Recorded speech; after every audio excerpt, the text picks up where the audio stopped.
नमस्कार, आपण आहोत अंबाजोगाईतील मराठीचे आद्यकवी मुकुंदराज स्वामी यांच्या समाधीच्या जवळील परिसरामध्ये आपण बघत आहात नागनाथचं मंदिर आणि इकडे आहे बुट्टेनाथ जडीबुटी। हजारो औषधी वनस्पतींची खाण ज्याला म्हणता येईल असा हा परिसर आहे। यासोबतच अंबाजोगाईमध्ये वेगवेगळी प्रेक्षणीय स्थळं आहेत। अंबाजोगाईतील आणि बीड जिल्ह्यातील सगळ्याला विनंती आहे, पाऊस सुरू आहे, पाऊस येतो आहे, आपण इकडं यावं यासाठी निसर्ग आतुरतेनं वाट बघतो आहे। अंबाजोगाई हे महाराष्ट्रातील असं एकमेव ठिकाण आहे असं मला वाटतं ज्याच्या भोवती निसर्गरम्य, प्रेक्षणीय,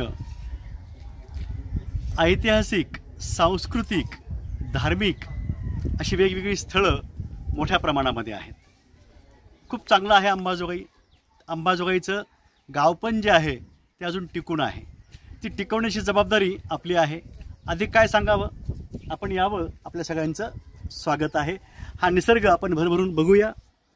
मोबाईलच्या माध्यमातून तो बघता येत नाही, पण आपल्यापर्यंत मला जे सांगायचं होतं ते सांगावंसं वाटलं, आपण यावं, आपलं स्वागत आहे।